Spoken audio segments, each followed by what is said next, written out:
Oke, teman-teman. Assalamualaikum warahmatullahi wabarakatuh. Waalaikumsalam warahmatullahi wabarakatuh. Waalaikumsalam warahmatullahi wabarakatuh, Pak. Ya, sesuai dengan janji ya, saya ingin kuliah jam 3 ya, mudah-mudahan bisa cepat. Kelas A dan kelas B silakan gabung ya. Tadi bilang katanya kelas B nanti jam 4:30 ya. Ada kelas lagi, ya mudah-mudahan kuliah kita nggak akan lama ya. Ini sudah ngumpul semua nggak A dan B-nya? Kalau saya lihat baru 22 orang nih. Berarti B-nya belum gabung ya? Baru sebagian, Pak. Sebagian. Oke ya. Saya akan menginfokan bahwa UTS kita kan sekitar akhir Oktober ini ya. UTS kita materinya itu bahan-bahan yang kemarin ya, yang kuis fisika farmasi, plus nanti ditambah dengan ini yang terakhir yaitu tentang reologi ya. Nanti akan saya berikan kisi-kisinya ya, kisi-kisinya mungkin ya paling telat ya hari Senin lah saya berikan ya, hari Senin karena kesibukan full banget ya sekarang. Hari ini akan saya tambah satu bab lagi tentang reologi ya. Karena reologi atau kekentalan itu belum diberikan pada waktu fisika farmasi 1. Dan memang reologi itu akan diberikan pada fisika farmasi 2 ya. Oke. Jadi nanti akan saya absen ya, sambil berjalan saja saya akan putarkan dulu videonya ya. Nanti akan saya absen. Oke, siap ya. Saya harap kamu benar-benar menyimak ya, karena ujian itu akan diambil dari video tadi dan nanti akan saya berikan PowerPoint-nya ya. PowerPoint dari reologinya. Ya. Oke, saya coba share videonya. Pak, kita diinfokan UTS-nya offline, Pak. Offline maksudnya? Datang ke kampus. Oh iya, datang ke kampus berarti mengerjakan soal ya? Iya, Pak. Nanti PG atau esai, Pak? PG. PG, oke, Pak. PG semuanya ya. Oke ya. Oke, soalnya memang saya belum selesaikan karena saya akan buat 2 tipe soal, pagi dan siang, ya pagi dan sore. Oke, saya coba share screen videonya.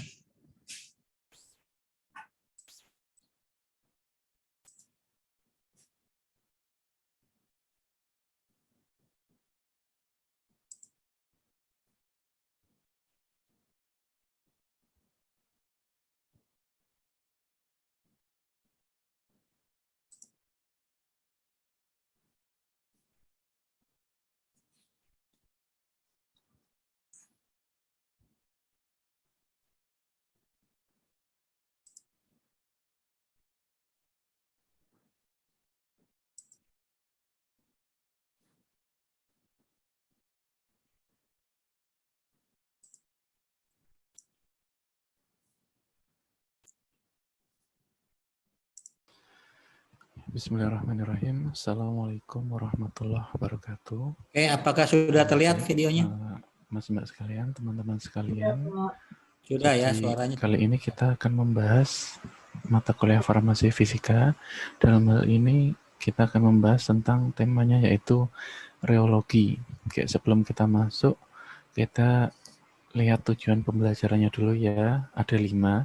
Yang pertama, apa itu reologi? Jadi teman-teman nanti diharapkan tahu. Lalu yang kedua, sifat atau sistem atau tipe alir suatu cairan. Nah, nanti reologi ini ada hubungannya dengan suatu aliran gitu ya, aliran atau aliran dari cairan tertentu. Yang itu terbagi menjadi 2 macam. Yang pertama Newton, yang kedua aliran non-Newton gitu ya. Lalu yang ketiga, teman-teman nanti juga diharapkan mengetahui apa sih fenomena tiksotropi itu. Nah, tiksotropi ini ada kaitannya dengan sifat alir tadi ya, atau tipe aliran. Lalu yang keempat, teman-teman juga diharapkan mengerti beberapa metode pengukuran atau penentuan dari reologi suatu sampel atau zat tertentu nanti ya. Lalu yang kelima, ada sedikit contoh aplikasi di bidang farmasi, karena ilmu reologi ini sebenarnya intinya atau murnya itu dari ilmu fisika, tapi kita terapkan di bidang farmasi. Oke, kita masuk ke pembahasan pertama ya, yaitu pendahuluan reologi. Nah, coba teman-teman lihat dulu di sebelah kanan ada saus tomat, ada gambar madu itu ya, ada air mineral yang dituang ke gelas. Nah, kalau dari situ kira-kira kita sudah ada sedikit gambaran belum ketika teman-teman menuangkan ketiga bahan tersebut atau membuatnya mengalir gitu ya.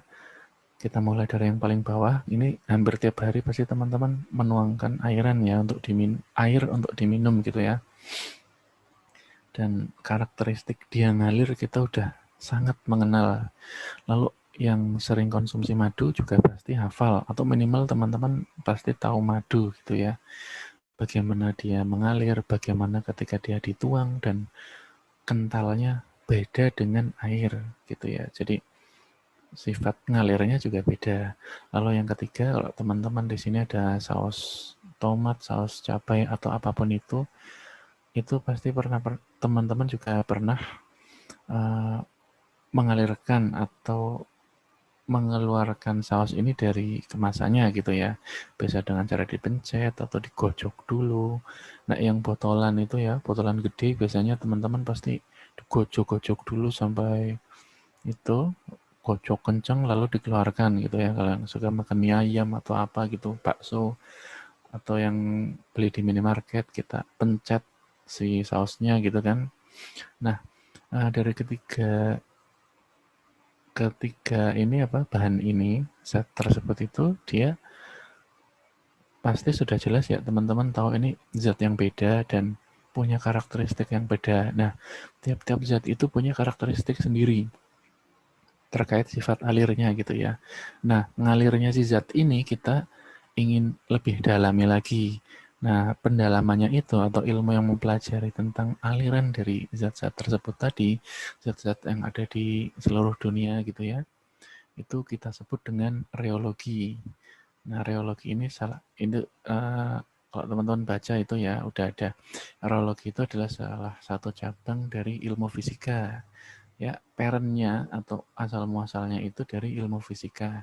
Nah, tapi kita bisa terapkan si ilmu reologi ini ke dalam praktek-praktek kefarmasian gitu ya. Nah, pada intinya juga si nama reologi ini juga asalnya dari bahasa Yunani, yaitu reo atau mengalir dan logos, yaitu ilmu, yang penamaan ini diusulkan oleh si Bingham dan Crawford gitu ya. Oke, nah reologi ini punya manfaat tertentu di bidang farmasi. Secara umum kita lihat awalnya dulu aja ya. Sederhananya gini, untuk reologi ini yang pertama, teman-teman lihat kiri bawah ya, bisa mempengaruhi kenyamanan pemakaian dari suatu produk. Yang kedua, mempengaruhi stabilitas produk itu sendiri, bahkan mempengaruhi bioavailabilitasnya atau ketersediaan hayati. Begitulah nanti teman-teman akan dapat ini kuliah tentang bioavailabilitas. Lalu yang ketiga, mempengaruhi pemilihan alat yang tepat dan settingnya gitu ya. Jadi nggak cuma alatnya tapi juga nyeting gimana gitu. Nah contohnya lebih detailnya contoh ya kita buat yang pertama kita buat produk krim atau salep yang sesuai dengan kenyamanan si pasien ya. Si krim ini mudah dituang atau mudah dioleskan atau gimana atau nggak terlalu cair gitu ya. Lalu yang kedua, pembuatan sistem suspensi yang dapat mempertahankan fase dispers agar tidak cepat ngendap. Kalau teman-teman tahu suspensi atau belum dapat, saya kurang tahu. Kayaknya belum dapat ya karena emulsi juga baru minggu depan. Tapi pada intinya si suspensi ini suatu dispersi atau kita punya suatu bahan yang dia itu padat, kita disperskan ke suatu medium atau pelarut gitu ya. Ya kayak kalau teman-teman gampangnya masukkan masukkan tepung atau pasir yang sangat halus ke suatu cairan. Nah, itu yang namanya suspensi. Suspensi itu fase terdispersinya berupa padatan yang kita dispersikan ke suatu cairan. Nah, kalau emulsi nanti, jadi beda ya, suspensi dan emulsi. Kalau si emulsi itu fase terdispersinya itu cairan yang kita larutkan, bukan kita larutkan ya, kita dispersikan ke suatu cairan juga. Contohnya ya minyak gitu ya, minyak yang kita dispersikan ke cairan. Oke, itu intermezzo ya antara suspensi dengan emulsi. Nanti teman-teman juga bisa cari sendiri. Di Google banyak gitu ya. Kalau zaman sekarang sudah banyak, semua terbuka informasi. Lalu yang ketiga, modifikasi sediaan injeksi obat-obat intramuskular atau obat depo. Ini ada pengaruh dengan tadi ya, stabilitas dan bioavailabilitas suatu zat. Lalu yang keempat, pengaturan alat pemompaan bahan ke alat pengisian gitu ya. Kalau di industri nanti kan teman-teman yang minat di industri nanti silakan difamiliarkan kalau kita khususnya yang nanti bakalan kerja di ruang produksi gitu ya. Nah, ketika kita menggunakan suatu alat dan skala industri itu pasti kan skala yang sangat besar, nggak kayak kita di dapur. Nah, setting si alat itu juga harus benar. Nah, si bahan-bahan ini ngalirnya gimana juga kita harus tahu. Contohnya ketika kita mau masukkan selai ke dalam gelas, kalau cuma kita ambil pakai sendok dan tuang itu kan gampang karena itu di dapur gitu ya. Tapi kalau dari satu kuali bertonton selai kita masukkan atau krim gitu ya, kita masukkan ke cup atau kemasannya, itu beda urusan gitu ya. Oke, jadi intinya seperti tadi pendahuluannya, yaitu kita ngerti atau kita ngerti tentang reologi, yaitu ilmu yang pelajari tentang aliran-aliran banyak sekali zat yang ada di dunia ini. Dan itu juga salah satunya berpengaruh terhadap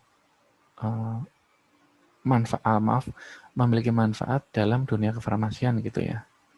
Oke, yang pertama kita masuk ke pendahuluan dasar, yaitu awal dari kita mempelajari sifat atau tipe-tipe aliran tadi ya. Nah, sebelum ke tipe kita harus tahu pengetahuan dasarnya dulu. Ini saya berikan tulisan panjang, nanti teman-teman juga bisa membaca sendiri kalau nggak mengikuti ini ya rekaman saya, maksudnya ini sebagai backupan juga supaya lebih paham. Mungkin teman-teman yang suka membaca bisa membaca ini. Jadi pada intinya, saya ke sini dulu. Dari tulisan ini, inti tulisannya adalah seperti tadi ya, banyak sekali zat yang ada di dunia ini dan mereka punya karakteristik aliran yang khas satu sama lain. Nah, yang pertama kali si Newton ini, ya Newton sudah tahu semua gitulah ya. Newton ini ingin mengetahui atau meneliti tentang sifat dari aliran tersebut. Dan hal pertama yang dia teliti adalah sifat alir dari air. Nah, dan penelitian ini menghasilkan pola dari aliran air itu sendiri. Atau nanti kita sebut dengan aliran ideal gitu ya. Nah, pola-pola yang masuk ke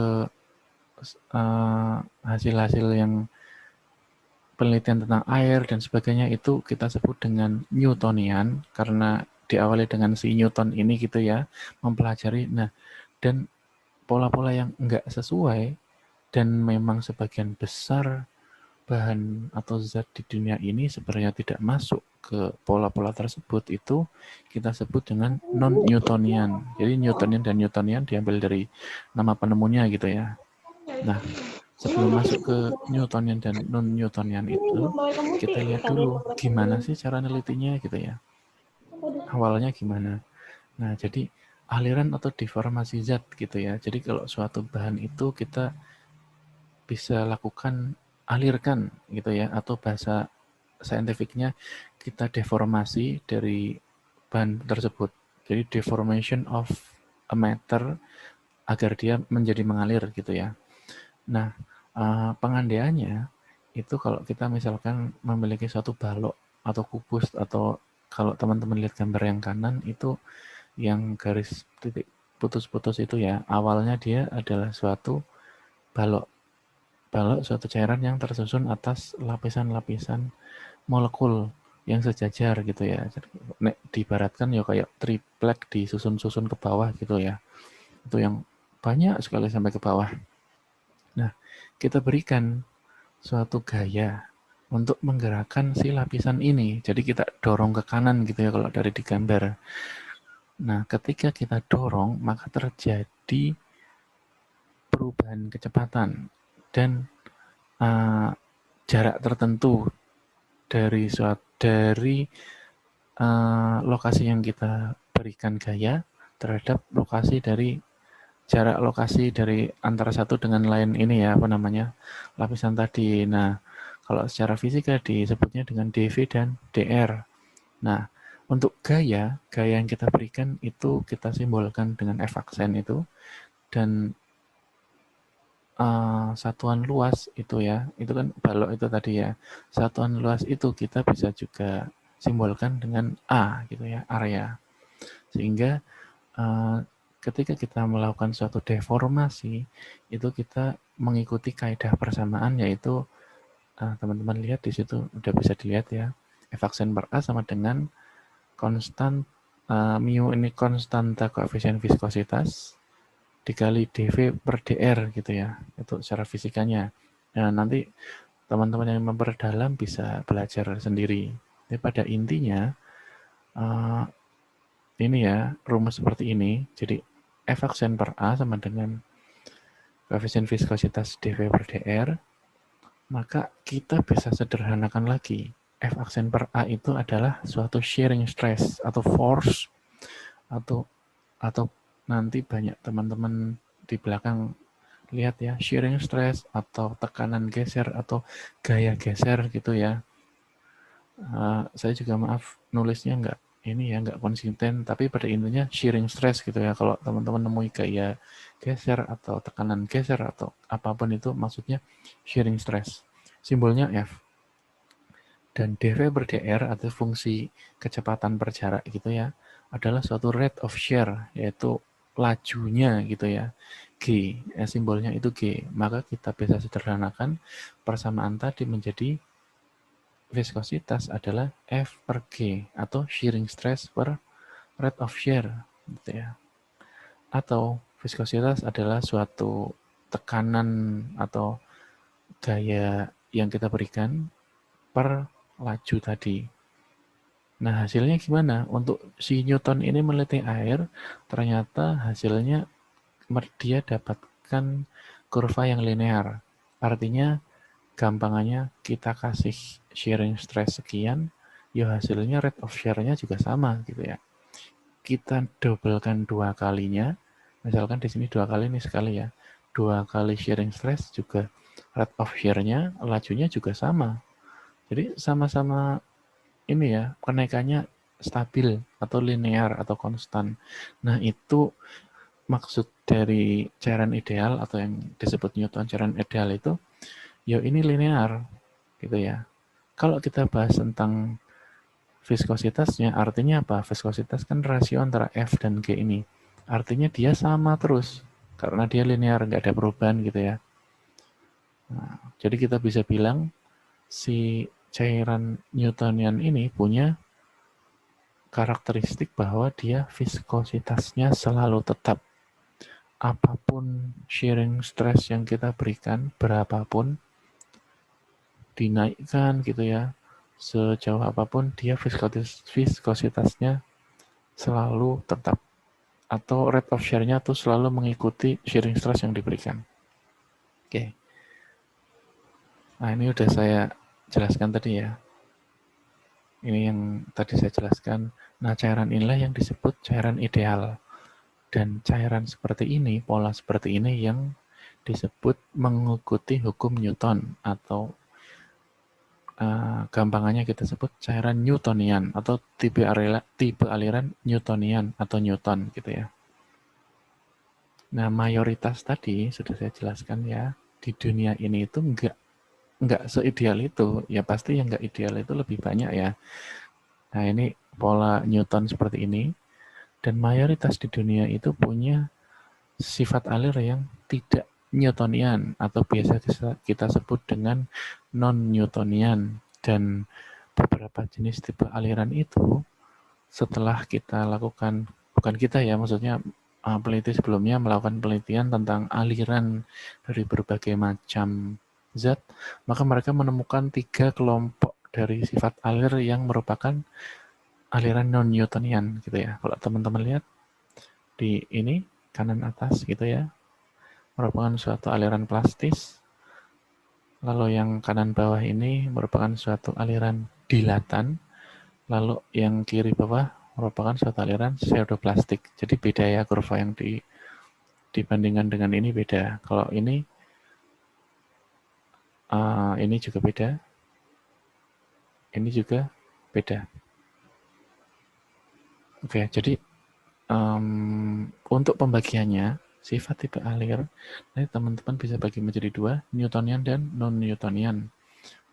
Newtonian itu aliran ideal, lalu non-Newtonian itu yang pertama nanti teman-teman juga akan mengetahui aliran plastis itu apa, secara aliran, secara pseudoplastis itu apa, lalu dilatan itu apa. Dan yang ketiga nanti teman-teman mengerti mengenai fenomena thixotropik. Nah, thixotropik itu ada 2 macam, thixotropik itu sendiri, dan yang kedua anti-thixotropik atau thixotropi negatif gitu ya. Nah, yang terakhir, lalu apa sih kenapa kita hubungkan dengan viskositas gitu ya? Dan ini untuk menyederhanakan sekalian juga ya, karena kita anak-anak farmasi, kalau teman-teman yang ingin mempelajari lebih dalam, nanti mungkin bisa belajar ilmu ini lebih dalam lagi ya. Tapi pada intinya, ketika kita bicara aspek kefarmasian, maka kita lebih menitik beratkan tentang viskositas gitu ya. Jadi teman-teman harus kenal dulu apa itu viskositas dan hubungannya dengan reologi. Nah, kalau secara definisi teman-teman bisa lihat di paling bawah itu ya. Definisi gaya geser yang dibutuhkan untuk menghasilkan kecepatan 1 cm per detik antara 2 bidang sejajar cairan yang masing-masing memiliki luas 1 cm kuadrat dan dipisahkan oleh jarak 1 cm kayak tadi itu ya. Nah, kayak kanan atas itu, gambar kanan atas gitu ya. Nah, boso gampangan nih, viskositas itu secara sederhana adalah suatu resistensi atau tahanan suatu bahan untuk dapat ngalir gitu. Ngalirnya ki susah enggak nah, gitu ya. Bahasa gampangnya lagi bisa kita sebut dengan suatu kekentalan suatu zat gitu ya. Si zat ini viskositasnya tinggi, kentalnya banget gitu, atau viskositasnya rendah atau encer nah gitu ya. Nah, si viskositas ini pengaruhnya juga ada karena gaya kohesi. Kalau teman-teman masih ingat ya, kohesi dan adhesi bedanya apa? Kohesi itu adalah gaya tarik-menarik antara molekul yang sejenis. Oke, lalu ini yang ini udah jelaskan. Viskositas intinya kekentalan. Kalau viskositas tinggi berarti kental, viskositasnya rendah juga encer. Tinggi rendah itu relatif ya, pada intinya kekentalannya makin tinggi atau viskositasnya makin tinggi gitu ya. Contohnya viskositas yang rendah itu kayak air gitu ya. Viskositas yang tinggi ya kayak misalkan madu yang makin kental gitu ya. Oke, dan pembahasan ke belakang juga kita banyak kaitannya dengan viskositas. Jadi parameter yang kita gunakan adalah viskositas. Nah, selain itu, selain viskositas ada juga beberapa parameter yang biasa digunakan. Yang pertama adalah viskositas kinematis, yang kedua adalah fluiditas. Viskositas kinematis itu apa? Kayak rho dan bobot jenis itu ya. Viskositas kinematis juga adalah suatu viskositas suatu cairan dibagi dengan kerapatan cairan tersebut gitu ya. Satuannya Stokes atau centi-Stokes ya. Kalau yang ini belum saya masukkan ya. Satuannya poise atau centi-Poise. Nanti saya ralat di ini. Oke, yang kedua adalah fluiditas. Nah, secara rumus ini cuma kebalikannya aja ya. Viskositas berarti artinya sulit mengalir, fluiditas kebalikannya, yaitu menunjukkan kemudahan suatu zat untuk mengalir. Makin tinggi fluiditas, makin mudah zat itu mengalir. Sebaliknya, makin tinggi viskositas, makin sulit zat itu mengalir. Jadi ini hanya istilah-istilah aja gitu ya. Oke, untuk hal-hal yang mempengaruhi viskositas tadi ya, ini sekilas saja, nanti juga teman-teman bisa lebih dalami sendiri. Contohnya suhu, yang pertama suhu. Ada dua macam. Kalau kita fokus ke cairan, kalau kita naikkan suhu, viskositasnya bisa turun. Kalau teman-teman misalkan rebus air atau menggoreng ya, goreng apapun lah. Kalau minyak itu sebelum dipanaskan itu mesti masih kental gitu ya. Akan tetapi kalau kita panaskan dan sudah sampai mendidih, kita tuang atau gimana pun, dia akan seperti air. Jadi viskositasnya makin turun, terlihat makin encer, nggak terlalu kental.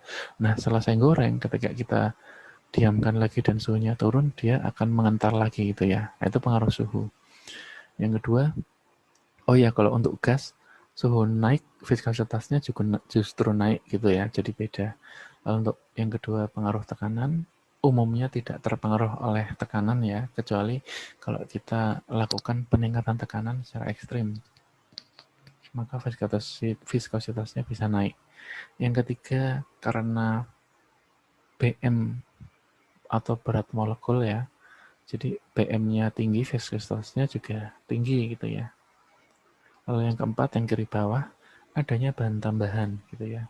Viskositas bisa naik, bisa turun, tergantung bahan tambahan yang ditambahkan gitu ya. Contohnya kalau suatu air viskositasnya kan sudah encer, kita kasih gula atau kita kasih tepung, maka viskositasnya bisa naik gitu ya. Ini nggak perlu saya jelaskan karena teman-teman pasti sudah tahu sendiri. Lalu suatu gliserin yang cukup kental gitu ya, kalau kita campurkan dengan air juga viskositasnya bisa turun gitu ya. Kalau kita balik juga air plus gliserin, viskositas air naik gitulah intinya gitu. Lalu yang terakhir, konsentrasi bahan tambahan gitu ya. Jadi ini udah jelas ya, makin tinggi konsentrasi larutan atau bahan yang kita kasih itu makin banyak, maka viskositasnya makin tinggi gitu ya. Contoh, air tambah gula. Kalau gulanya 20 gram, dia mungkin pekat aja. Kalau gulanya kita naikkan jadi 50 gram, lebih pekat lagi. Nah, kalau air kita tambahkan gula 100 gram sampai titik yang itu juga sangat pekat ya. Ya contohnya kalau kita buat sirup gitu ya, yang satunya teh kasih gula berapa sendok aja itu kan cuma ya masih minuman gitu ya. Tapi kalau kita tambahkan gula sampai 70% kadar, ya kita bisa lihat sendiri sirup yang biasa kita temui itu beda ya kekentalannya. Oke, yang ini hanya ini ya, contoh suhu mempengaruhi viskositas. Oke, baik. Untuk dasarnya video pertama sudah selesai ya. Nanti untuk tipe-tipe aliran.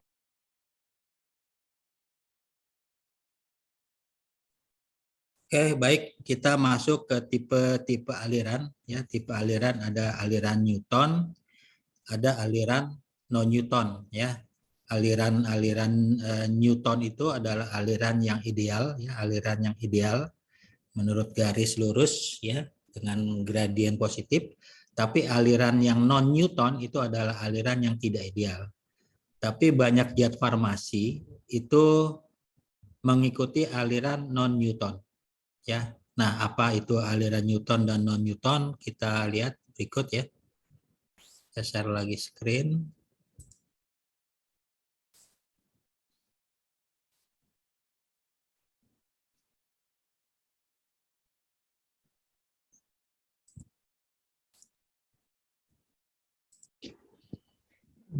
Bismillahirrahmanirrahim. Baik, kita masuk ke pembahasan yang kedua ya. Untuk video pertama tadi agak lama karena dasarnya. Lalu yang kedua dan ketiga kita cepat aja ya. Oke, jadi kita ulangi lagi sedikit. Kalau teman-teman lihat sudah bisa dilihat sendiri ya ini Sudah terlihat ya? pembagiannya akan seperti apa. Lalu nanti akan saya jelaskan dulu mulai dari Newtonian lalu sampai urutannya ke plastis hingga yang terakhir antitisotropik. Oke, tipe aliran Newtonian. Oke, tadi di video yang pertama sudah dibahas. Pada intinya, shearing stress yang kita berikan, maka hasil atau rate of shear yang kita dapatkan itu akan selalu berbanding lurus. Atau dalam artian itu kurvanya linear atau stabil gitu ya. Nah, ini yang saya kotak biru itu maksudnya adalah kurvanya dari aliran Newtonian ini. Contohnya ya tadi air gitu ya, atau suatu pelarut tertentu, atau campuran pelarut, atau larutan sejati gitu ya. Jadi yang larutan tunggal. Larutan itu sudah nggak tunggal ya, maksudnya cairan tunggal. Lalu non-Newtonian itu ada berbagai macam tadi ya, viskositasnya berubah-ubah tergantung dari besarnya tekanan yang diberikan gitu ya. Dan tipe aliran ini ada banyak sekali di bahan-bahan dengan dispersi yang heterogen gitu ya. Oke, ini langsung skip aja karena tadi sudah tahu. Nah, teman-teman tadi sudah tahu Newtonian, sekarang contoh yang non-Newtonian. Yang pertama teman-teman lihat adalah sifat alir atau tipe alir dari suatu zat yang masuk kategori plastis gitu ya. Nah, dalam kategori ini ada dua macam ciri khas gitu ya. Ya jelas yang pertama kurvanya non-linear gitu ya. Oh ini harusnya 3, bentar. Oh nggak usah 2 aja, nanti yang 3 yang ini. Oke. Jadi kurvanya non-linear sudah jelas ya. Yang kedua, dia memiliki yield value gitu ya.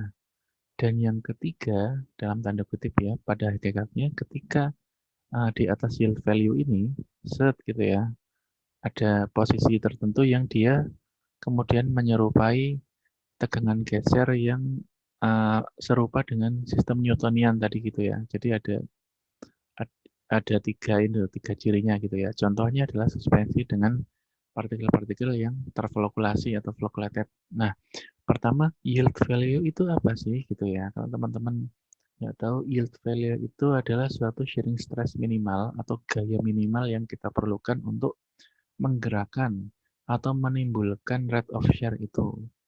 Artinya kalau kita berikan gaya yang melebihi shearing stress dari yield value itu, maka pergerakan akan dicapai gitu ya. Bahasa sederhananya. Kalau di ilmu fisika zaman SMA, mungkin teman-teman ngerti tentang F. Jadi melakukan suatu usaha, kalau balok kita taruh di atas lantai itu dia ada vektor gaya ke bawah, dan ketika kita dorong kita melakukan gaya vektornya ke kanan. Nah, resultan itu yang disebut dengan ini ya, yield value, resultan minimal ya. Nah, itu dalam tanda kutip lebih simpel ya. Kalau mau yang bahasa sederhananya, contohnya gini.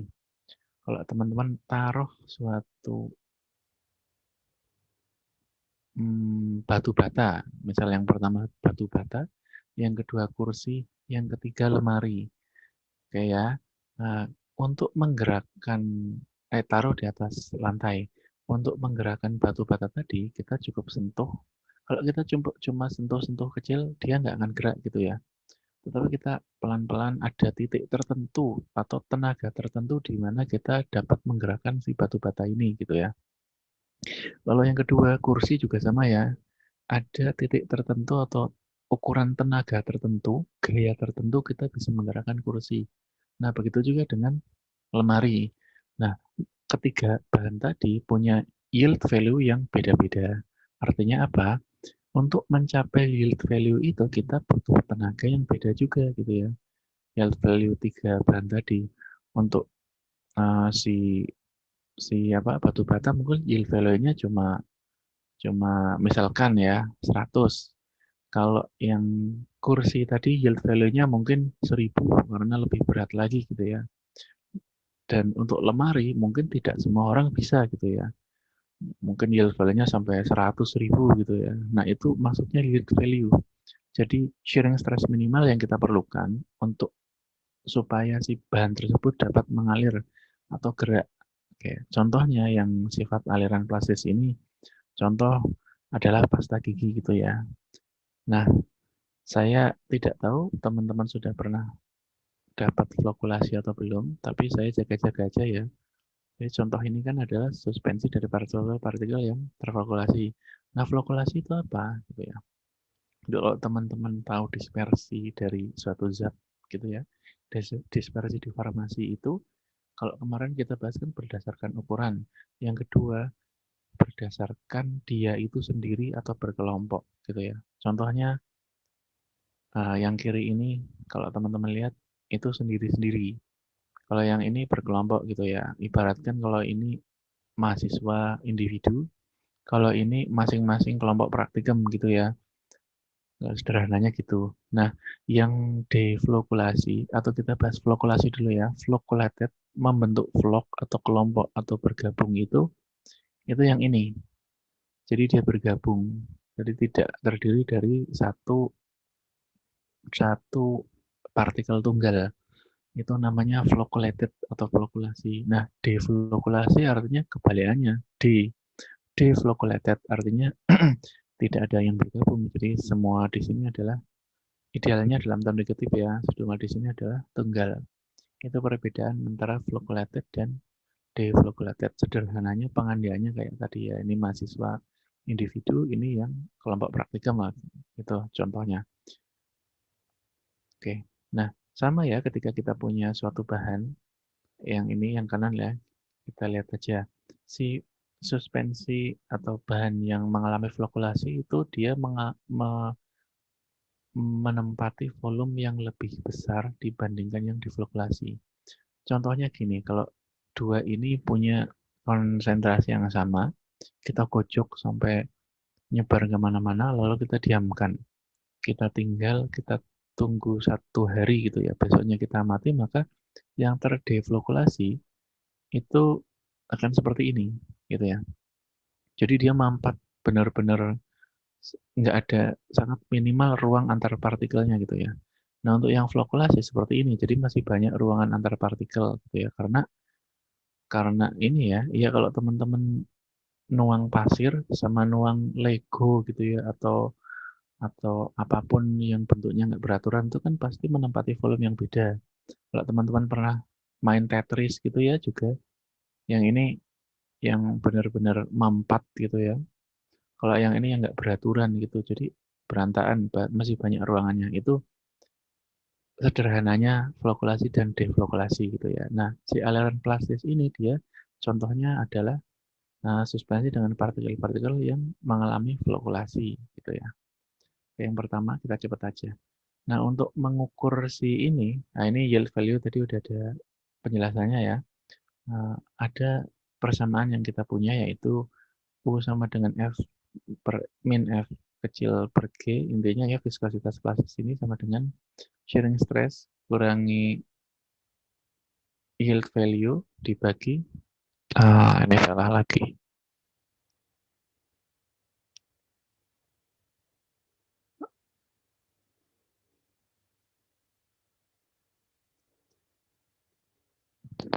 Oke ya, bagi rate of share, intinya ada persamaannya seperti ini.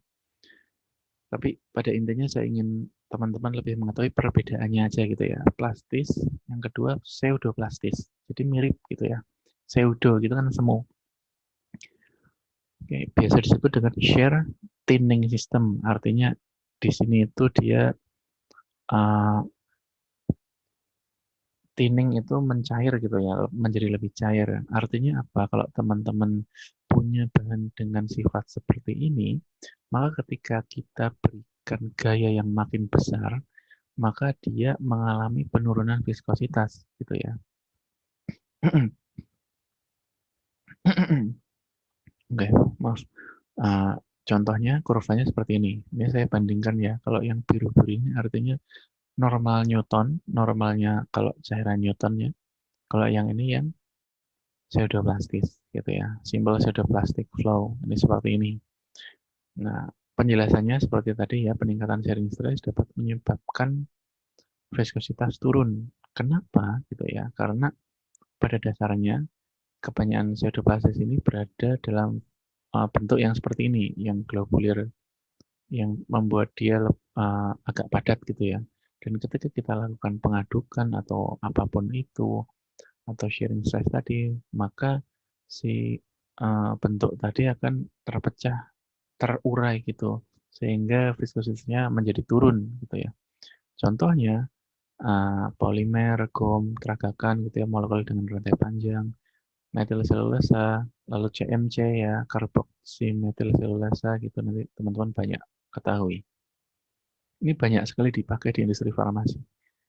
Lalu yang contohnya ya tadi ya, saus tomat dan lumpur hidup gitu ya. Kalau saus tomat kita diamkan dia mengendap dan diem dan kental ya. Tapi kalau kita gocok dengan keras dia pada suatu ketika akan mengalami fase di mana dia jadi lebih cair gitu ya, dan si kecap ini bisa dituang.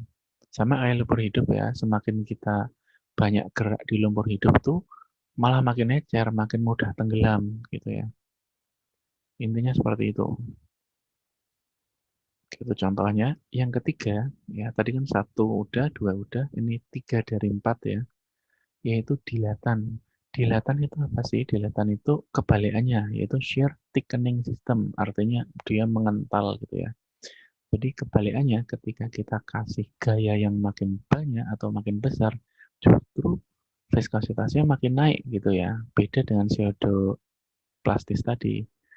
Nah, contohnya itu kita temui di suspensi konsentrasi tinggi gitu ya, dan partikelnya terdeflokulasi. Kalau yang tadi awal kan flokulasi gitu ya.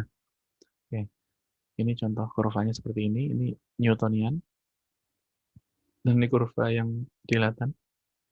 Nah, kenapa sih dia bisa mengental gitu ya? Prinsip sederhananya seperti ini. Oke, ke sini dulu ya. Jadi pada keadaan diam, ini nanti kita bisa baca di belakang, langsung ke belakang aja deh. Ini ya, kalau teman-teman lihat ini suatu dilatan pada keadaan diam, dan ini ketika dilakukan penggocokan atau apapun gaya yang kita berikan gitu ya. Ini keterangannya nanti juga teman-teman bisa baca. Keadaan diam, si suatu partikel ini, si dilatan ini dia rengket-rengket atau apa namanya, ya jaraknya nggak terlalu banyak dan space atau area di antaranya itu minimum gitu ya. Nah, ketika kita lakukan atau berikan suatu gaya atau apapun itu force, maka si partikel itu akan dengan cepat menyebar dan mengembang. Kenapa disebut dilatan? Karena dilate gitu ya. Dan pengembangan ini menyebabkan ruang antar partikelnya makin besar gitu ya. Nah, semakin besar ruang antar partikel, lalu dispersinya makin menyebar, dan keberadaan atau apa namanya, si ruangannya terbatas, maka jelas hambatannya meningkat dan viskositasnya meningkat, jadi makin kental gitu ya. Nah, si alir dilatan ini, tipe alir ini banyak kita jumpai, contohnya di apa namanya, pati amilum jagung gitu ya. Yang kedua di ini apa namanya, pasir pantai ya. Jadi kalau kita misalkan buat ini ya, pati jagung ini ketika kita diem di atasnya atau kita taruh tangan kita diem gitu ya pelan-pelan, atau di pasir pantai tadi, itu pelan-pelan dia akan masuk. Jadi viskositasnya itu rendah.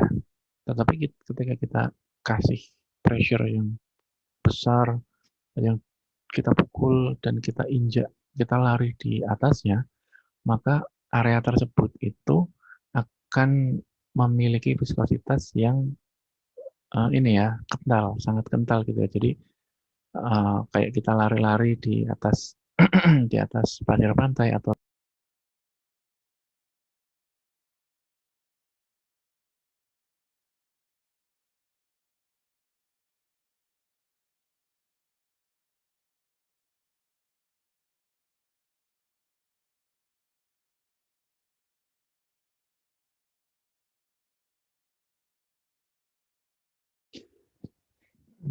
Bismillahirrahmanirrahim non-linear. Contohnya gini, kalau dengan sistem dispersi di farmasi itu, kalau kemarin kita bahas kan berdasarkan ukuran. Yang kedua, berdasarkan dia itu sendiri atau berkelompok gitu ya. Yang kanan ya, kita lihat aja. Si suspensi atau bahan yang mengalami flokulasi itu dia menempati volume yang lebih besar dibandingkan yang diflokulasi. Contohnya gini, kalau dua ini punya konsentrasi yang sama, kita kocok sampai nyebar kemana-mana, lalu kita diamkan. Kita tunggu 1 hari gitu ya, besoknya kita mati, maka yang terdeflokulasi itu akan seperti ini, gitu ya. Jadi dia mampat benar-benar nggak ada, sangat minimal ruang antar partikelnya gitu ya. Nah untuk yang flokulasi seperti ini, jadi masih banyak ruangan antar partikel gitu ya, karena ini ya, kalau teman-teman nuang pasir sama nuang Lego gitu ya, atau apapun yang bentuknya nggak beraturan itu kan pasti menempati volume yang beda. Kalau teman-teman pernah main Tetris gitu ya juga, yang ini yang benar-benar mampat gitu ya.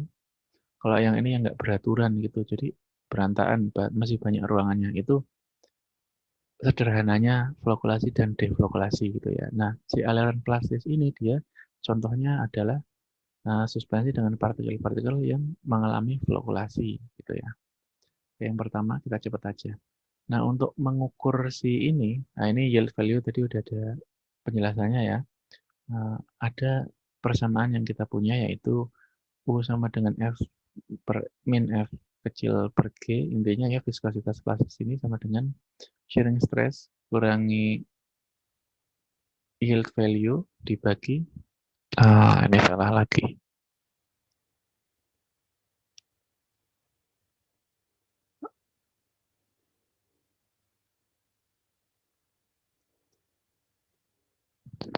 Oke ya, rate of share, intinya ada persamaannya seperti ini. Tapi pada intinya saya ingin teman-teman lebih mengetahui perbedaannya aja gitu ya. Plastis, yang kedua pseudoplastis. Jadi mirip gitu ya. Pseudo gitu kan semu. Oke, biasa disebut dengan shear thinning system. Artinya di sini itu dia thinning itu mencair gitu ya, menjadi lebih cair. Artinya apa? Kalau teman-teman punya bahan dengan sifat seperti ini, maka ketika kita berikan gaya yang makin besar, maka dia mengalami penurunan viskositas gitu ya.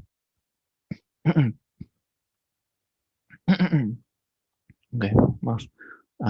Contohnya kurvanya seperti ini. Ini saya bandingkan ya. Kalau yang biru-biru ini artinya normal Newton, normalnya kalau cairan Newtonnya. Kalau yang ini yang pseudoplastis gitu ya. Simbol pseudoplastic flow. Ini seperti ini. Nah, penjelasannya seperti tadi ya, peningkatan shearing stress dapat menyebabkan viskositas turun. Kenapa gitu ya? Karena pada dasarnya kebanyakan pseudoplastis ini berada dalam bentuk yang seperti ini, yang globulir, yang membuat dia agak padat gitu ya.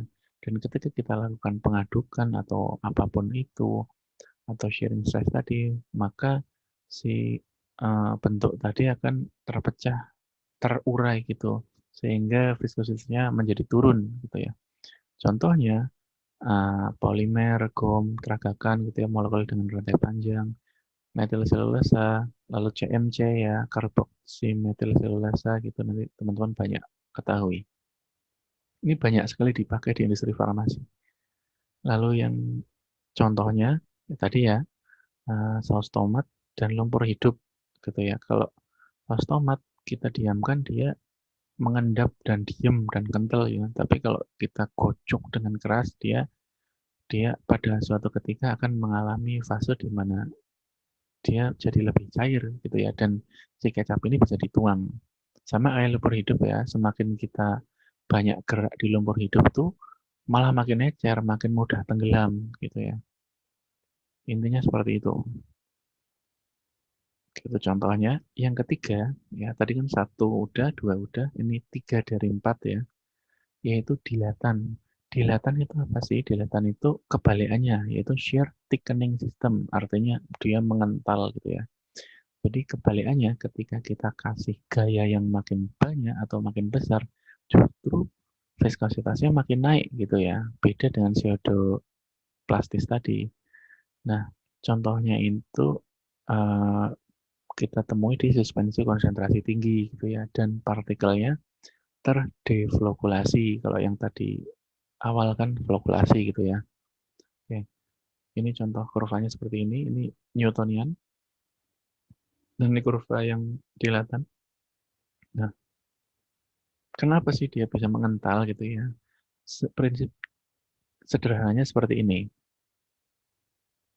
Oke, ke sini dulu ya. Jadi pada keadaan diam, ini nanti kita bisa baca di belakang, langsung ke belakang aja deh. Ini ya, kalau teman-teman lihat ini suatu dilatan pada keadaan diam, dan ini ketika dilakukan penggocokan atau apapun gaya yang kita berikan gitu ya. Ini keterangannya nanti juga teman-teman bisa baca. Keadaan diam, si suatu partikel ini, si dilatan ini dia rengket-rengket atau apa namanya, ya jaraknya nggak terlalu banyak dan space atau area di antaranya itu minimum gitu ya. Nah, ketika kita lakukan atau berikan suatu gaya atau apapun itu force, maka si partikel itu akan dengan cepat menyebar dan mengembang. Kenapa disebut dilatan? Karena dilate gitu ya. Dan pengembangan ini menyebabkan ruang antar partikelnya makin besar gitu ya. Nah, semakin besar ruang antar partikel, lalu dispersinya makin menyebar, dan keberadaan atau apa namanya, si ruangannya terbatas, maka jelas hambatannya meningkat dan viskositasnya meningkat, jadi makin kental gitu ya. Nah, si alir dilatan ini, tipe alir ini banyak kita jumpai, contohnya di apa namanya, pati amilum jagung gitu ya. Yang kedua di ini apa namanya, pasir pantai ya. Jadi kalau kita misalkan buat ini ya, pati jagung ini, ketika kita diem di atasnya atau kita taruh tangan kita diem gitu ya pelan-pelan, atau di pasir pantai tadi, itu pelan-pelan dia akan masuk. Jadi viskositasnya itu rendah.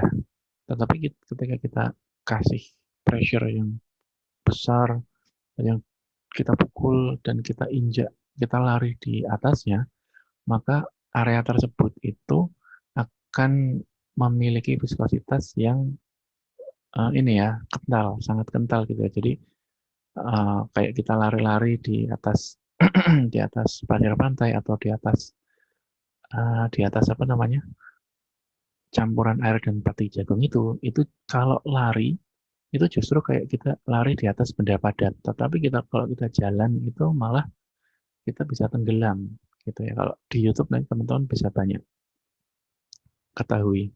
Oke, kalau tadi udah 4 tipe aliran tadi ya. Nah, sekarang kita masuk ke fenomena tiksotropik yang ada hubungannya dengan tipe aliran tadi ya. Kalau ini kita bahas tipe alirannya aja, jadi karakteristiknya ya. Dan kenapa di sini ada time dependent gitu ya. Dan ini non time dependent artinya karena memang ini karakteristiknya ya. Lalu apa itu maksudnya time dependent itu ya, kalau di beberapa textbook mungkin nggak menyertakan, tapi ada juga yang menyertakan. Maksudnya apa? Karena di sini ternyata bahan-bahan tersebut itu waktu juga berpengaruh. Dalam hal ini kita parameter waktu kita masukkan ya. Kalau tadi kan nggak, tadi itu hanya gaya dan hubungannya dengan rate of shear tadi ya. Maka sekarang kita masukkan parameter waktu. Artinya gimana? Artinya suatu bahan kita kasih gaya, hasilnya gimana? Dan ketika kita hilangkan pelan-pelan gaya itu, maka hasilnya gimana? Jadi bahan yang sama, kita kasih gaya waktu tertentu, maka dia akan ada kurva tertentu, lalu pelan-pelan kita hilangkan, maka maka ketika penghilangan gaya tersebut juga viskositasnya berubah. Jadi waktunya juga ada gitu ya. Nah, yang pertama ada fenomena tiksotropik ini, yang kedua ada antitiksotropik, yaitu kebalikannya gitu ya. Nah,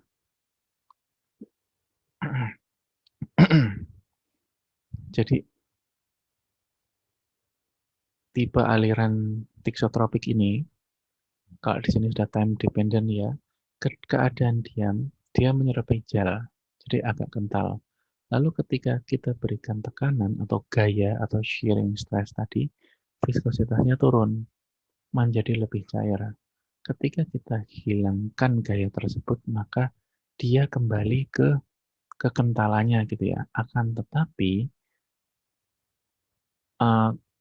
waktu dia menjadi cair, waktu yang dibutuhkan, dan waktu yang dibutuhkan untuk dia kembali ke asalnya itu beda. Jadi kalau kita kasih gaya, dia accidentally atau cepat sekali menjadi viskositasnya turun, akan tetapi kita hilangkan, maka pembentukan viskositas seperti semula itu adalah perlahan, gitu ya. Maka grafiknya jadi seperti ini. Contohnya kita temui di suspensi konsentrasi tinggi dan partikel yang terdeflokulasi tadi sama ya. Karena ini ada parameter waktunya. Nah, untuk kenapanya itu ada seperti ini. Oke, kalau teman-teman pada intinya ya, sistem tiksotropi itu ada suatu jejaring, partikel-partikel itu membentuk suatu kontak dan menyerupai jejaring 3 dimensi, dan seperti itu yang menyebabkan si cairan ini rigid atau kental gitu ya. Nah, ketika kita berikan gaya, sama kayak tadi ya, dia struktur mulai pecah dan mengikuti arah gaya tersebut sehingga menjadi lebih encer. Dan ketika kita diamkan, maka dia pelan-pelan membentuk gambar yang ini lagi ya, membentuk jejaring kayak tadi lagi. Nah, bahasa sederhananya, kalau teman-teman lihat ini aja ya, dari kental jadi encer, jadi kental lagi, itu gampangannya tiksotropik gitu ya. Nah, antitisotropik itu apa? Kebalikannya gitu ya. Tapi ini saya jelaskan dulu. Jadi ada penelitian awal ya, yang contohnya penelitian magma magnesia. Jadi ketika si magma magnesia ini diberikan suatu gaya, intinya gitu ya, yang kita kasih gaya, kita pelan-pelan hilangkan, lalu kasih terus gitu ya, maka si magma tersebut akan terus mengental gitu ya. Nah, pemberian gayanya itu A, B, C ini maksudnya kasih shearing stress itu, kita lepas, kita kurangi dulu, kita lagi gitu ya, kita kasih lagi hingga si magma magnesia ternyata mencapai kesetimbangan gitu ya. Kalau tiksotropik tadi kan antara naik dan turunnya beda ya. Nah, sampai hingga pada saatnya dia mencapai kesetimbangan. Ini salah satu penelitian ya, ini sekilas saja. Nah, di penelitian ini suatu kesetimbangan tadi tampak ya di kurva D itu. Nah, pada kesetimbangan ini artinya maksudnya gimana? Maksudnya ketika kita lakukan atau berikan suatu ini apa namanya, gaya gitu ya. Ketika kita berikan suatu gaya, ini kan awalnya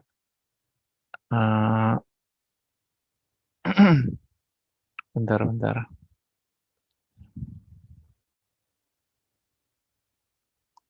Ya, nih, aduh maaf. Suatu bahan itu encer gitu ya, bahan, dan ketika kita berikan suatu apa namanya, gaya terus gitu, maka dia akan lebih mengental gitu ya. Dan ini bagus ketika kita gunakan untuk bahan-bahan yang apa namanya, yang ingin kita capai dia suspensinya itu baik gitu ya. Nah, di penelitian ini magma magnesia ini itu peningkatan itu maksudnya si antitiksotropi ini terjadi di shearing stress di atas 30 per detik. Nah, kalau di bawahnya itu, di bawah apa namanya, di sini ya, di bawah itu dia masih sifatnya tiksotropik gitu ya. Ini hanya sekelas penelitian, tapi pada intinya seperti ini. Jadi tipe aliran ini pada keadaan diamnya dia merupakan suatu cairan encer, lalu ketika kita beri tekanan atau gaya, dia viskositasnya naik menjadi lebih kental, dan ketika kita hilangkan, dia mengencer kembali. Ini ya, ini perbedaan tiksotropik dengan antitiksotropik gitu ya, atau bisa disebut reopetik. Nah, si antitiksotropik ini banyak dijumpai di sediaan yang mengandung zat padat sedikit, yaitu 1-10%, dan keadaannya terflokulasi. Ini ya pada intinya gampangannya kalau antitiksotropik itu kebalikan dari tiksotropik. Kalau tadi tiksotropik itu kental jadi encer, jadi kental lagi. Kalau antitiksotropik itu encer, jadi kental, jadi encer lagi. Oke, jadi ini rangkuman di apa yang saya sampaikan tadi ya. Tipe-tipe aliran sifat dasarnya itu ada yang plastis, pseudoplastis, dan dilatan. Lalu fenomena tiksotropik berdasarkan waktu tadi ya, ada tiksotropik dan antitiksotropik. Nah, ini nanti intinya teman-teman bisa baca sendiri. Ya. Oke, gitu ya. Ada sediaannya, yield value-nya gitu ya. Lalu ada pemberian shearing stress atau gaya geser. Di sini hasilnya viskositasnya gimana, lalu penghilangannya tuh nanti gimana gitu ya. Ini ya, yang ini karena ada faktor parameter waktunya gitu ya. Oke, yield value juga ya. Kalau yang ini antitiksotropik tadi maksudnya untuk penelitian tadi ya, ada laju minimal untuk memperoleh fenomena ini di beberapa sampel. Contohnya yang magma magnesia tadi. Oke,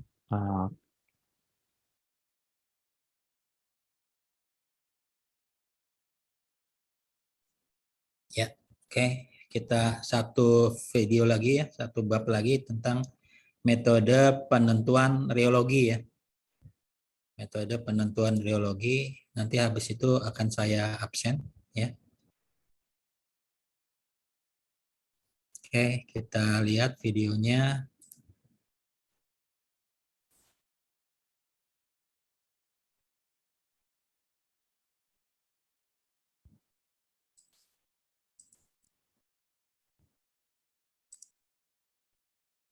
Oke, lanjut metode penentuan sifat reologi ya, untuk ukuran viskositas. baik, bismillah. Kita masuk ke video yang ketiga ya. Oke. Yang kedua saya bilang mau bahas sedikit aja. Ternyata malah lama juga ya. Maaf ya, semoga yang ini cepat lah. Oke, jadi video yang terakhir ini, yang pertama kita bahas penentuan sifat reologi atau pengukuran viskositas itu sendiri ya. Ada metode-metodenya. Dari banyak metode, di sini ada 4 contoh metodenya gitu ya. Yang pertama penggunaan viskosimeter kapiler. Di sini jenisnya Oswald ya. Nah, ini bisanya untuk mengukur cairan Newton aja ya. Prinsipnya si cairan itu dilewatkan melalui saluran kapiler.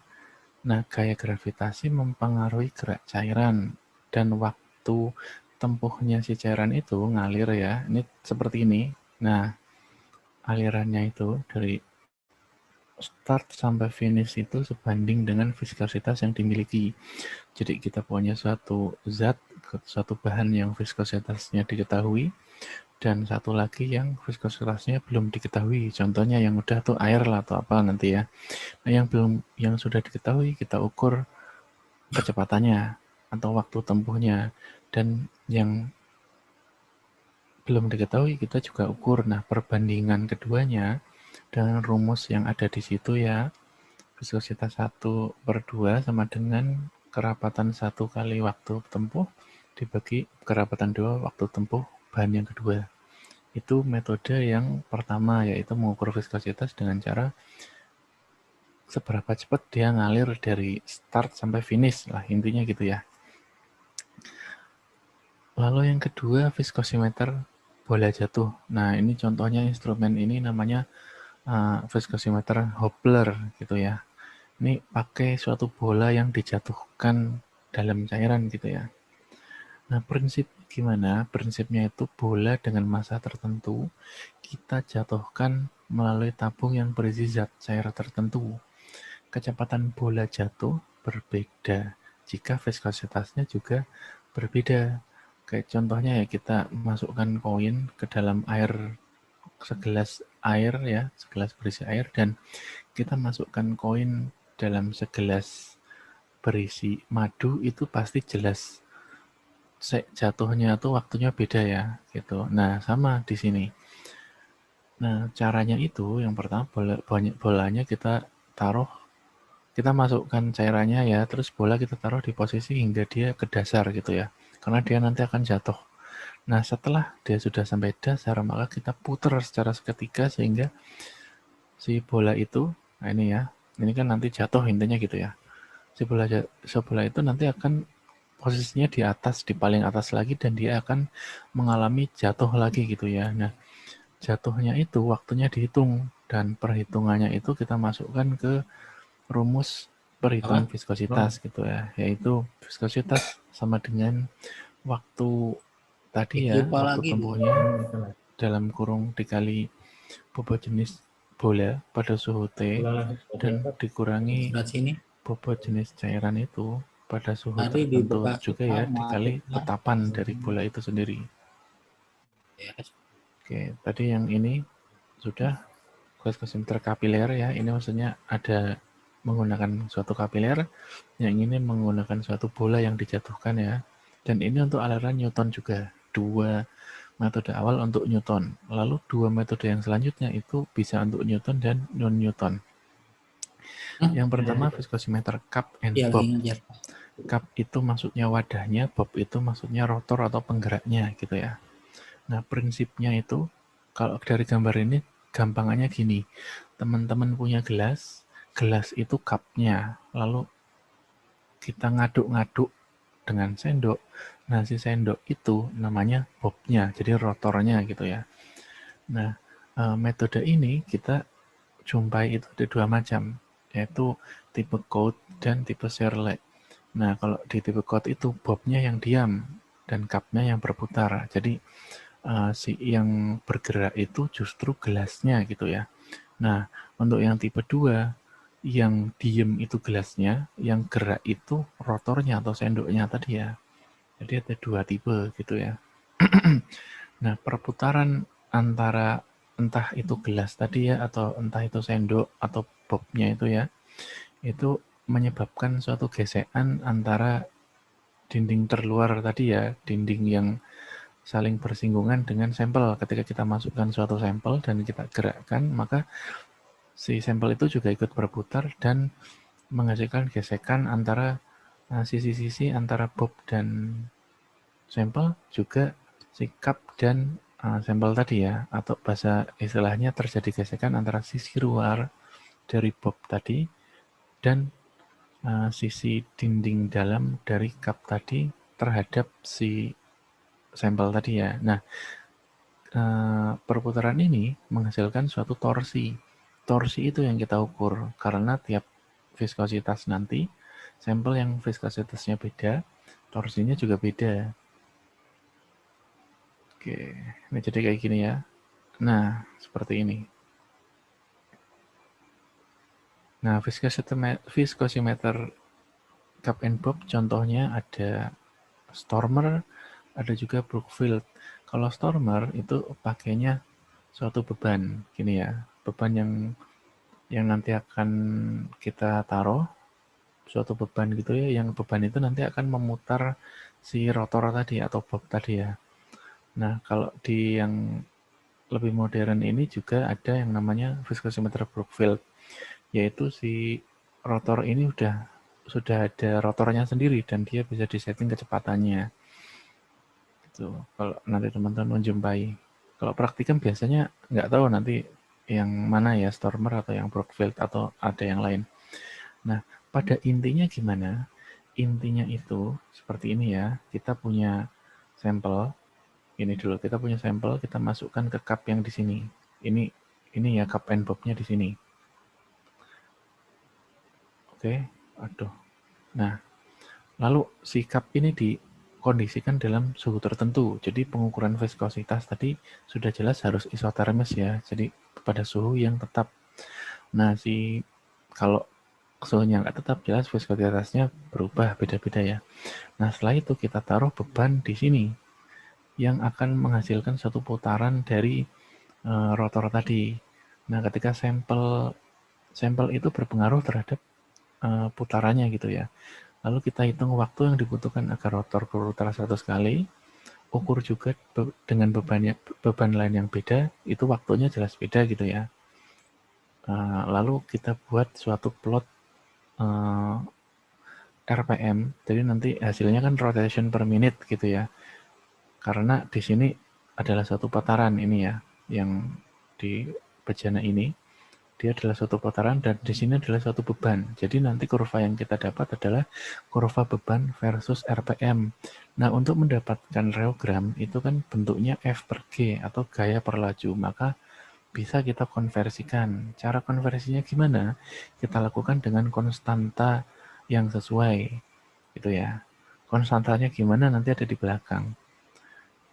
Lalu batas validitas untuk alat ini itu untuk mengukur suatu cairan yang kekentalannya di atas 20 centipoise. Nah, ini persamaannya tadi ya. Pada intinya ketika kita ingin mengukur ada dua macam sebenarnya viskositas itu. Yang pertama aliran Newton dan yang kedua plastis ya. Untuk Newton rumusnya seperti itu. Jadi kekentalan adalah Kv. Kv itu konstanta instrumen dikali T per omega. T itu tadi putarannya ya, lalu omega itu kecepatannya. Jadi dalam hal ini masih kecepatan dan putaran, dan akan tetapi si omega ini juga merupakan suatu fungsi dari dv per dw ya. dv per dw itu maksudnya kalau v itu kecepatannya, w itu beban, maka bisa kita ubah menjadi rumus seperti itu. Kekentalan adalah konstanta instrumen dikali berat beban tadi dibagi kecepatannya gitu ya, maka kita dapatkan viskositas. Lalu untuk viskositas plastis juga rumusnya bisa dilihat sendiri ya. Jadi konstanta instrumen lagi dikurangi berat, lalu dikurangi berat di perpotongan yield value-nya karena dia plastis gitu ya, lalu dibagi kecepatannya. Nah, yield value itu bisa kita dapatkan dengan cara dapat dari KF kali WF tadi ya. WF itu apa? WF itu tadi udah ada, atau KV kali 2 pi per 60 kali 1 per 2,303 log RC per RB. Nah, ini juga bisa. RC itu maksudnya radius atau jari-jari mangkok atau cup. RB itu radius atau jari-jari dari rotor tersebut. Nah, intinya persamaannya seperti ini. Untuk contoh soalnya nanti terpisah ya gitu. Kalau teman-teman bisa bisa jumpai sendiri di buku farmasi fisika online, searching di Google juga ada. Itu yang diterbitkan oleh Kementerian Kesehatan atau Binfar. Saya lupa Badan POM atau Kementerian Kesehatan ya yang menerbitkan. Intinya itu. Lalu yang keempat, ini juga sama untuk Newtonian juga bisa. Nah, prinsipnya kalau yang tadi cup and bob itu kan yang ini. Nah, bedanya kalau yang sekarang cone and plate gitu ya. Cone itu yang atas, plate itu yang bawah. Nah, si sampel ini yang warnanya ungu ini kita tempatkan di tengah-tengah papan sini. Nah, sepertinya ini bisa naik turun yang plate-nya. Lalu plate itu kita naikkan sampai berhimpitan, sampai posisinya di bawah si cone ini ya.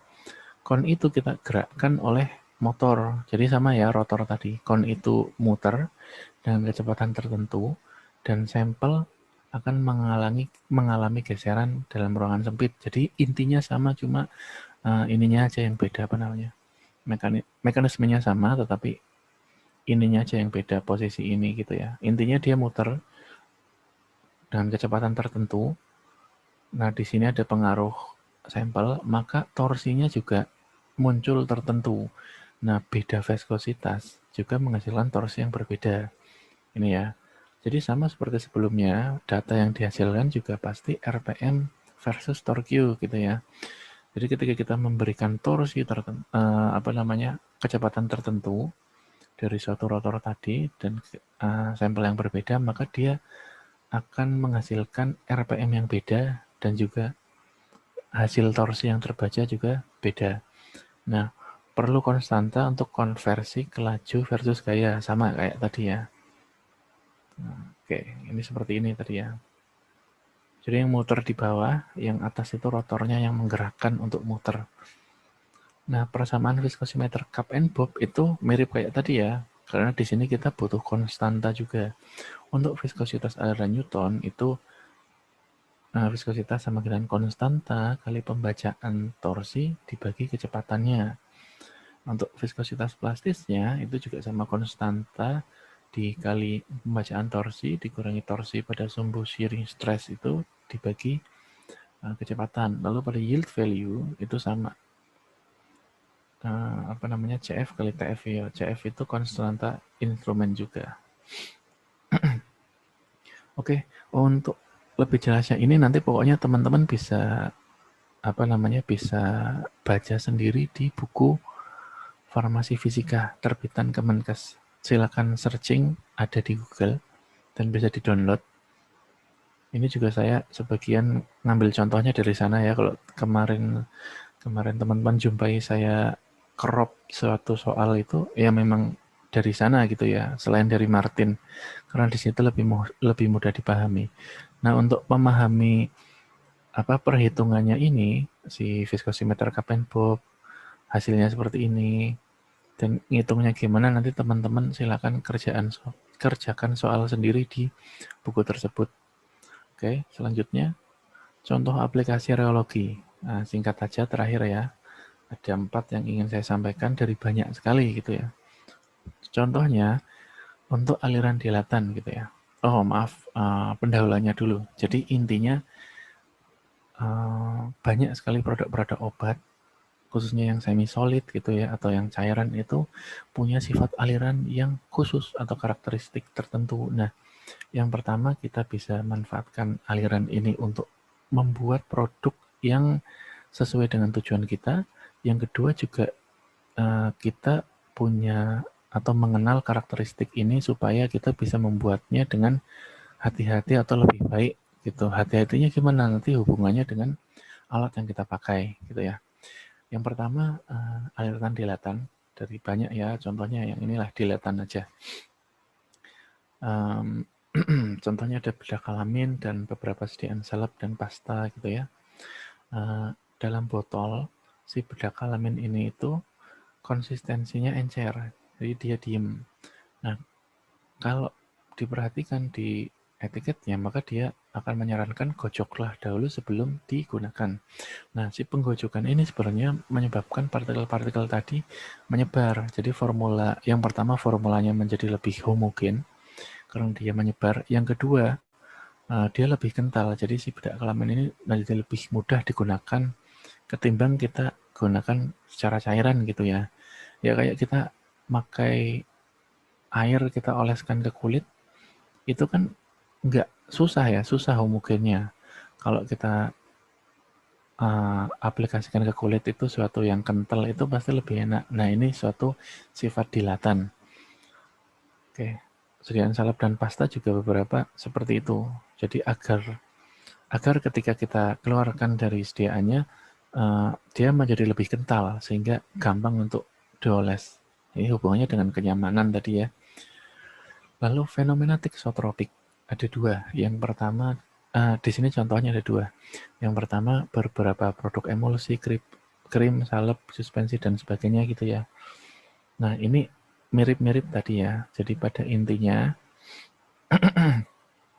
si suspensi ini ada satu suspensi yang atau emulsi yang harapannya ketika kita gunakan gitu ya, si suspensi emulsi ini kita gojok. Pada keadaan diam, dia sebenarnya kental. Tapi ketika akan digunakan, misalkan sediaan oral yang akan kita minum, masa kental kan susah kan gitu ya, maka digojok dulu sehingga dia menjadi encer dan homogen juga karena digojok gitu ya. Nah, setelah itu dia dituang dan mudah untuk dituang karena dia encer. Oke, lalu ketika sudah diminum, kita diamkan lagi, kita masukkan ke penyimpanan, kita simpan lah si obatnya, maka dia pelan-pelan itu akan mengental kembali. Artinya apa? Si suspensi ini itu kan masalahnya biasanya pengendapan bahan aktif gitu ya.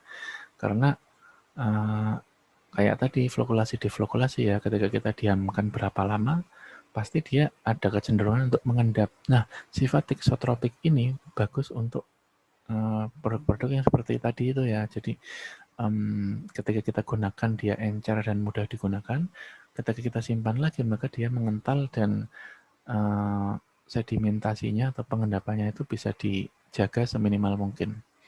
Oke, yang ketiga, contohnya ada fenomena tiksotropi lagi ya. Kali ini adalah suspensi parenteral protein penicillin G. Nah, ini hubungannya dengan bioavailabilitas tadi gitu ya. Maksudnya gimana? Jadi si penicillin G ini keadaan diam itu dia sebenarnya padat, strukturnya itu padat atau kental gitu ya.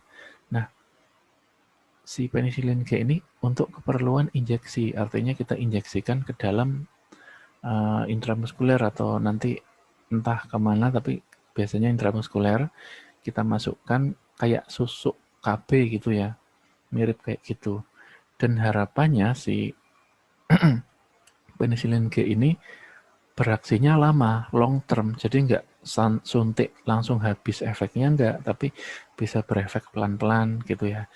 Nah, caranya itu si penicillin G ini ternyata punya sifat tiksotropik, artinya dia dalam botolnya itu dia diem gitu ya. Dia konsistensinya padat atau kental. Lalu ketika kita akan aplikasikan gitu ya, kita pecah, kasih gaya dan kita suntikkan itu, dia si konsistensinya pelan-pelan akan lebih encer. Jadi akan lebih encer sehingga dia mudah untuk lewat di jarum suntik tadi ya. Karena kita kasih tekanan juga gitu ya, dia akan lebih encer dan dia akan masuk ke jaringan yang kita tuju di dalam tubuh. Nah, ketika si cairan tadi sampai tubuh yang encer tadi ya, otomatis kan sudah tidak ada gaya yang kita berikan. Maka di situ dia perlahan akan membentuk kembali menjadi strukturnya yang awal, yaitu padat gitu ya. Dari padat menjadi lebih encer, kemudian memadat lagi. Nah, si padat ini atau yang di dalam tubuh dia akan menjadi padat lagi, dia tidak akan larut dengan cepat. Jadi dia akan merilis bahan aktifnya secara pelan-pelan, sehingga bioavailabilitasnya atau ketersediaan hayatinya menjadi lama gitu ya. Kalau dia tetap encer mungkin efeknya hanya sehari gitu ya. Kalau dia padat dan rilisnya pelan-pelan, ya mungkin bisa sampai lama gitu ya, bisa seminggu atau bahkan sebulan atau beberapa susuk AB itu bisa sampai yang tahunan gitu ya. Ya intinya seperti itu. Ya mirip ketika kita punya tabungan, terus kita, misal kita sudah punya gaji, kita punya tabungan, kita belanjakan untuk makan gitu ya, sampai habis uangnya, atau kita irit dikit-dikit makannya pelan-pelan, tapi terjaga, itu kan beda. Jadi habisnya tuh waktunya beda. Kalau yang ini enak-enak habis sampai tanggal 10 hari udah habis gajinya, lalu yang ini pelan-pelan di-spend, mau sampai akhir bulan dia masih punya gaji. Ya, mirip seperti itu. Nah, yang terakhir, anti-tiksotropik. Kayak, jadi selain dimanfaatkan untuk produk farmasi, juga ini penting untuk kita kenali bahan-bahan itu punya sifat alir seperti apa. Contohnya PMA, polymetacrylic acid, kayak asam polymetacrylic. Jadi dia mempunyai sifat anti-tiksotropik. Artinya dia encer gitu ya. Aslinya dia encer, tetapi ketika kita proses gitu ya, yang namanya industri farmasi itu kan ada proses yang banyak, ada mixing, ada filling. Filling itu juga kita pakai tekanan tertentu gitu untuk memindahkan cairan, apalagi mixing kita putar-putar. Nah, kalau kita nggak kenal dengan sifat PMA ini, maka alat kita bisa rusak gitu ya. Kenapa? Karena pada gaya tertentu gitu ya, shearing stress tertentu, si PMA ini ternyata viskositasnya bisa meningkat bahkan hingga 350 kali lipatnya gitu ya. Tadinya kita putar mungkin encer ya, kita tambahkan gayanya, harapannya encer, ternyata dia jadi sangat kental. Otomatis gimana? Otomatis bahaya untuk peralatan dan pembuatan obat. Oleh karena itu kita perlu setting yang tepat ya. Maksudnya kalau berurusan dengan suatu cairan ini yang punya sifat alir tertentu, kita juga bisa memprediksi, oh kira-kira settingnya gimana supaya dia tidak terlalu kental dan sebagainya, supaya alatnya bisa bertahan lama. Itu hubungannya dengan proses pembuatannya. Oke, jadi ini beberapa contohnya ya. Di antara banyak sekali contoh itu saya kasih 4 contoh. Mungkin contoh lainnya teman-teman bisa cari sendiri dan teman-teman jauh lebih paham untuk nyari lagi di Google. Nanti insya Allah ketemu sendiri gitu ya.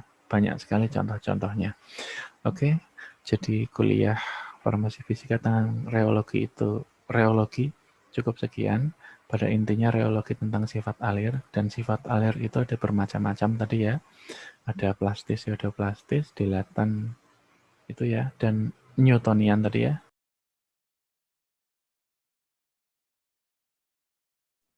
Oke ya, ini 16.30 saya absen dulu ya, karena kelas B katanya mau ada kuliah.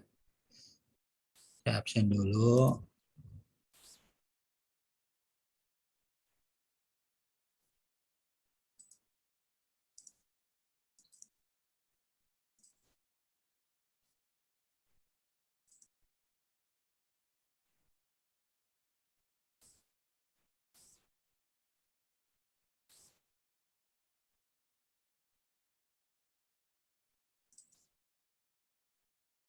Oke, kelas 2A dulu. Sarah Permata. Cuti, Pak. Cuti. Sarah Fauzia. Sarah Fauzia ada nggak? Sylvia. Hadir, Pak. Mungkin bermasalah. Sylvia Yuni. Hadir, Pak. Mala. Hadir, Pak. Anissa.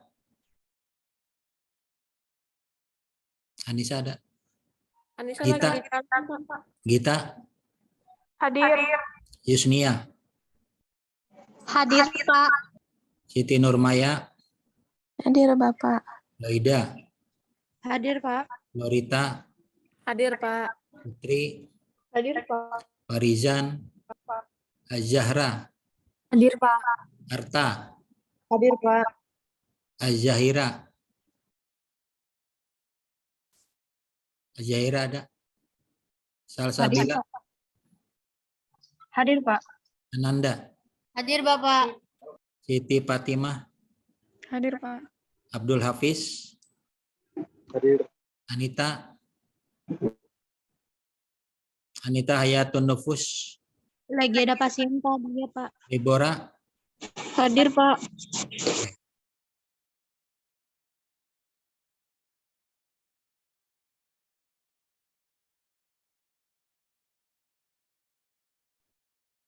Pak Zahira hadir ya, Pak. Maaf, Pak. Ada pasien, Pak. Oke. Ya. Bapak Farizan hadir, Pak. Oke, Farizan.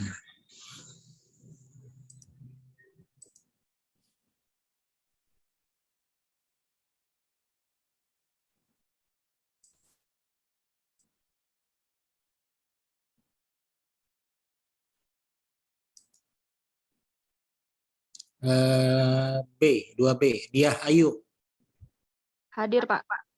Anita. Hadir, Pak. Romli. Hadir, Pak. Yulita. Hadir, Pak. Ravelina. Hadir, Pak. Lulu. Hadir, Pak. Septi. Septi ada? Ayo dia. Hadir, Pak. Ananda. Ananda ada? Sri Amalia. Sri Amalia ada nggak? Iskandar. Hadir, Pak.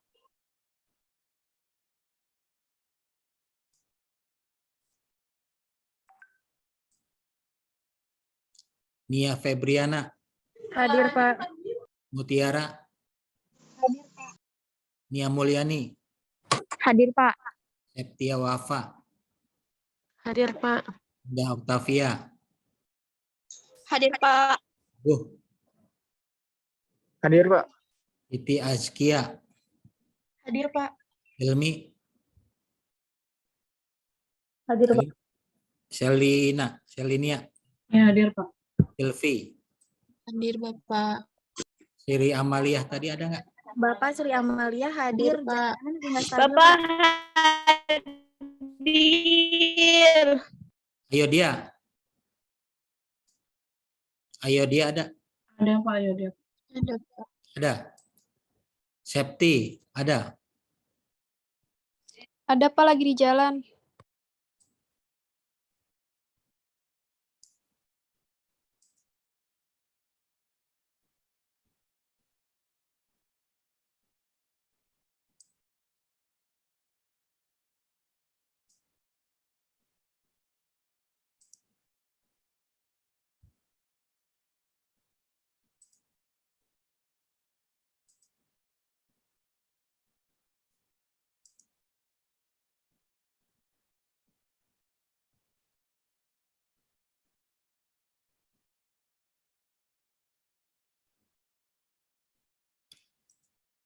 Oke ya.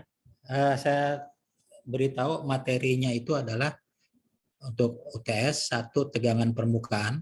Anda catat tegangan permukaan. Yang kedua koloid. Yang ketiga mikromeritik. Dan yang keempat reologi. Jadi 4 bab aja.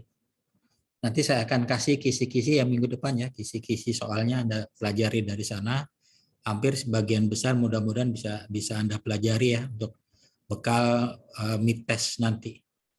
Oke, nanti mid testnya offline ya? Infonya sih gitu Pak, offline Pak. Iya, ke saya belum dapat info juga, tapi akan saya siapkan 2 set soal.